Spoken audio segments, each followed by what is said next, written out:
अस्सलाम वालेकुम, मैं समी इब्राहिम और आप देख रहे हैं हमारा यूट्यूब और फेसबुक चैनल। ये मेरे पीछे जो बिल्डिंग है हमेशा आपको मैं दिखाता हूँ। ये सुप्रीम कोर्ट ऑफ पाकिस्तान की बिल्डिंग है। ये झंडा लहरा रहा है इसके ऊपर, सबसे बड़ी अदालत पाकिस्तान की। और यहाँ पर लोग इंसाफ की तवक्को लेके आते हैं। मिल रहा है या नहीं मिल रहा है ये मुझे नहीं पता, इसका फैसला आप करेंगे। या ये जो मेरे पीछे आपको नीली कमीज़ में अफजल जावेद, हमारा प्यारा दोस्त अज्जू जो नज़र आता है, इससे पूछेंगे आज बड़ी दिलचस्प बातें हों। लेकिन सबसे पहले मैं आपको कि मीडिया पर क्रैक डाउन की क्या हालत है, मैं आपको अंदाज़ा इससे आपको हो जाएगा कि आज शुएब शेख साहब की अहलिया अपनी बीमार वालदा की तीमारदारी के लिए दुबई जा रही थी। उनको जहाज़ से नीचे उतार लिया गया। कोई उनके खिलाफ मुकदमा नहीं है, कोई उनके खिलाफ कंप्लेंट नहीं है। एक मुकदमा था उनके शौहर की वजह से, जिस पे सिंध हाई कोर्ट उन्हें बरी कर चुका है। तो उनको थंब इम्प्रेशन के नाम से उतारा गया जहाज़ से। और पिछले कई घंटों से जब तक मैं ये आपको ये वीलॉग आपसे कर रहा हूँ, उनके वेयर अबाउट्स का नहीं पता। तो गैर कानूनी अबडक्शन, उनके बच्चे अमेरिका में हैं, वो परेशान हैं, उनके मैसेजेस। और मुद्दा ये है कि बस कोई आवाज़ ना निकले, आप खामोश हो जाएं, डराएं धमकाएं, चैनल्स पर कब्ज़ा कर लें, ये मुद्दा है। और इस पर लोग रेजिस्ट कर रहे हैं। और मैं भी ये जो बात कर रहा हूँ, हम किसी को थ्रेटन नहीं कर रहे, हम मजलूम हैं, विक्टिम हैं।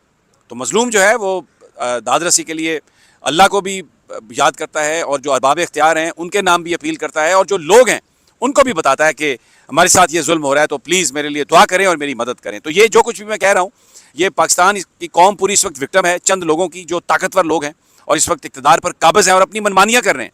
और उसके लिए जो भी उन्हें उज़र मिलता है, जो भी प्रीटेक्स्ट है, उसको सामने रख के तो एक तो लोगों को गुमराह कर रहे हैं, और दूसरा ये डराने धमकाने के लिए मैं आपको बताऊं, मैंने पहले भी आपको बताया था कि जिसको दबाना है उसके अहल व अयाल को तंग करते हैं, अहल खाना को तंग करते हैं, ऑडियोज़ वीडियोज़ पता नहीं क्या कुछ बनवाते हैं।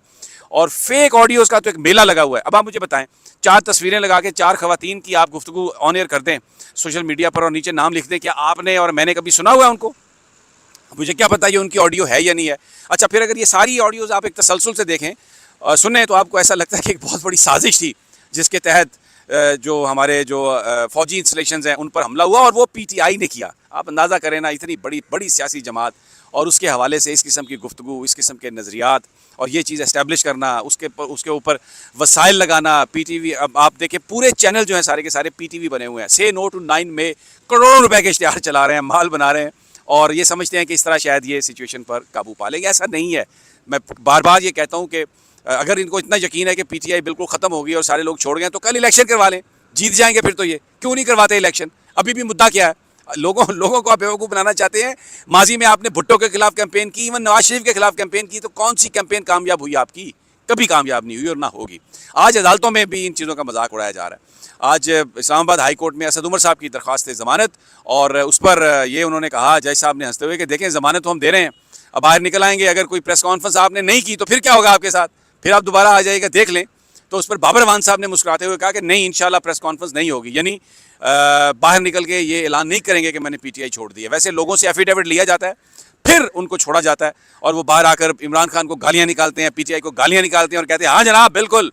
ये तो वो कल मैं फयाजुल हसन चौहान को सुन रहा था, मैं अभी उनका कोई नाम नहीं लेना चाहता, लेकिन उनकी गुफ्तगू सुन के तो मुझे इतनी शर्मिंदगी हुई कि वाकई उन्होंने बताया कि उनकी तरबियत किस माहौल में हुई है और कैसे हुई है। बहुत ही अफसोसनाक गुफ्तगू की। मेरे बारे में ट्वीट नहीं किया इमरान खान ने, तो मैंने पार्टी छोड़ दी। 4 दिन मैंने ये किया, मैं सियासत करूंगा। आप काउंसलर भी नहीं बन सकते, जिस तरह आपने इमरान खान को बुरा भला कहा है, लोग आपको आपकी शक्ल भी देखना नहीं चाहते। ये सूरत हाल होगी, ये देख लीजिएगा आप। तो आज अदालत में भी मजाक उड़ रहा था इस बात का कि दबाव है और आप बस बाहर निकल के लोग यही प्रेस कॉन्फ्रेंस कर रहे हैं, और जो नहीं करता उसका पता नहीं चलता वो कहाँ गया। शाह महमूद कुरैशी ज़मानत हुई, उन्होंने कहा कि मैं पार्टी में था, पार्टी में हूँ, पार्टी में रहूँगा, कुछ पता नहीं। आज इस्लामाबाद हाई कोर्ट को बताया गया कि जी हमारे पास तो नहीं है, पता नहीं कहाँ पे है। जमशेद चीमा, मुसरत चीमा, उनको उठाया गया, उनसे खबरें फैलाई गई कि जनाब वो भी पार्टी छोड़ने वाले हैं, लेकिन उन्होंने कहा कि नहीं छोड़ेंगे। कहाँ है उनका भी कुछ पता नहीं। एक अजीब सूरत हाल है, कितना बड़ा क्रैकडाउन है, हज़ारों की तादाद में लोग गिरफ्तार हैं, और उनके अहल खाना के, उनके अहल वयाल को भी मुसीबतों का सामना है, क्योंकि दबाव ये है कि जनाब आप पीटीआई छोड़ें, इमरान खान को गाली निकालें। अगर आप इमरान को गाली नहीं निकालते तो अंदर डाल देंगे, आपको जेल में भेज देंगे। ये है पैगाम। तो मैं ज़रा जो अफजल हैं इनसे ज़रा बात करता हूँ, इनके पास खबर है, ये कोर्ट भी बड़ा कवर करते हैं, इधर हर तरफ ठंड प्रोग्राम है। वैसे मेरा ये ख्याल है कि अगर अदालतें कोई एक सख्त फैसला कर देती ना, तो जो इस वक्त मनमानियाँ और इस वक्त लॉलेसनेस है ये नहीं होता। लेकिन कहीं ना कहीं जजेस ने कंप्रोमाइज़ किया है। I will not mince my words. Akash Ram को अगवा हुए आज 40 दिन हो गया है, उसकी दरखास्त पर नंबर तक नहीं लगा। तो ये बस अपनी मर्जी के फंडामेंटल राइट्स हैं, और ये अफसोसनाक है। मैं आपको बताऊं, ये बहुत ही अफसोसनाक है। अज्जू से पूछते हैं, अज्जू, ये अदालत ने बड़ा मजाक उड़ाया आज इस बात का, ये जो प्रेस कॉन्फ्रेंसेज हो रही हैं, और कहा है कि ये देख लें, असद उमर की ज़मानत तो हम दे रहे हैं, लेकिन ये अगर प्रेस कॉन्फ्रेंस ना हुई तो फिर आपको आना पड़ेगा। समी साहब देखें, एक बड़ी चैलेंजिंग सूरत हमें नज़र आ रही है कि इस्लामाबाद हाई कोर्ट के जो मज़ीद जजेस साहिबान हैं उनकी जानिब से एक तरफ हुक्म जारी कर दिया जाता है कि जितने भी सियासतदान हैं उन्हें रिहा कर दिया जाए, कि जो लीगल प्रोसीजर है उसको कंप्लीट करने के बाद हुक्म जारी होता है। लेकिन हैरानी होती है कि डाला जेल से जैसे ही निकलते हैं एक और डाला आता है, डाल के और कोई पता नहीं किधर चला जाता है, किस तरफ मुकदमा बन जाता है। आज भी जब असद उमर की जो प्रोसीडिंग हुई उसमें मियाँ गुल हसन औरंगजेब जैसे साहब ने बड़ा मुकालमा किया डॉक्टर बाबर रवान से, जो असद उमर साहब के वकील थे। कहा कि अदालत ने एक तरफ MPO के तहत असद उमर साहब की जो गिरफ्तारी को कलअदम करार दिया और कहा कि रिहा कर दें, लेकिन साथ बड़ा ही एक टॉन्टिंग जुमला इस्तेमाल किया, कहा कि रिहाई तो हो रही है लेकिन लगता है कि जब तक आप प्रेस कॉन्फ्रेंस नहीं करेंगे तो कहीं दोबारा गिरफ्तारी अमल में ना ला जाए। तो बाबर रवान ने भी बड़ा जवाबी वार किया और जैसा आपको वाज़ेह कर दिया कि प्रेस कॉन्फ्रेंस जो है ना वो किसी सूरत नहीं होगी। और जो जर्नलिस्ट हमारे जो साथी थे इस कमरे अदालत में बड़े हैरान रह गए कि अब जजेस साहिबान को यहाँ तक पता चल चुका है कि एक प्रेशर है कहीं ना कहीं से सियासतदानों के ऊपर कि प्रेस कॉन्फ्रेंस तो करनी पड़ेगी, और अगर प्रेस कॉन्फ्रेंस नहीं होगी तो घर जाने का रास्ता हमें आसानी से दिखता हुआ दिखाई नहीं दे रहा। शाह महमूद कुरैशी के हवाले से भी chief justice Islamabad high court justice Aamir Farooq साहब ने बड़ा इस्तफसार किया कि उनको भी बेल करने का, रिहा करने का हुक्म जारी कर दिया है। MPO के तहत जिन्होंने गिरफ्तारी में मिलाई गई है वो कहाँ चले गए, का रिहाई भी बड़ा सीन नज़र आया। शाह महमूद कुरैशी साहब ने भी कल कहा कि नहीं, मैं पार्टी नहीं छोड़ूंगा और पार्टी के साथ रहूँगा। तो चीफ जस्टिस साहब ने इस्लामाबाद हाई कोर्ट ने कहा है इस्लामाबाद पुलिस से कि अदालत को बताएं कि अब शाह महमूद कुरैशी के ऊपर कौन सा केस आ गया है, उनकी किस केस में गिरफ्तारी में मिलाई गई है। तो वज़ारत दाखिला से तो जवाब पूछ दिया है। इस्लामाबाद हाई कोर्ट के चीफ जस्टिस साहब ने, अगर आपको याद हो, एक हुक्म भी दिया था रजिस्ट्रार को कि वो जो इस्लामाबाद हाई कोर्ट में जो हुआ था वाक़या उसके ऊपर मुकदमा तो करें।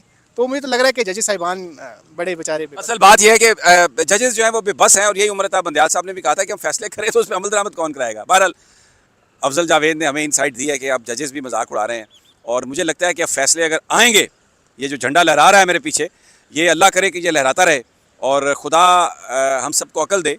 मैं ये कहना चाहता हूँ कि हम किसी इदारे को, किसी ताकतवर हल्के को कुछ चैलेंज नहीं कर रहे, सिर्फ अपनी फरियाद और जो इस वक्त जुल्म हो रहा है उसके बारे में बता रहे हैं, और तवक्को ये करते हैं कि सैनिटी विल प्रिवेल और अल्लाह ताला इनके दिल फेरे। और लोग जो हैं वो मुज़ाहमत कर रहे हैं, मुज़ाहमत करते रहेंगे, और ये दबाना जज्बात को और ये सोचना कि चंद गिरफ्तारियाँ करके चंद लोगों से बयान दिलवा के आप इमरान खान को और तहरीक इंसाफ को ख़त्म कर देंगे, अहमकों की जन्नत में रहते हैं आप लोग, ऐसा नहीं होने वाला। बहरहाल खबरें यही हैं, हम स्टे ट्यून टू अस, और इंशाल्लाह हम आपसे करते रहेंगे अगली वीडियो तक। अल्लाह ने के बाद।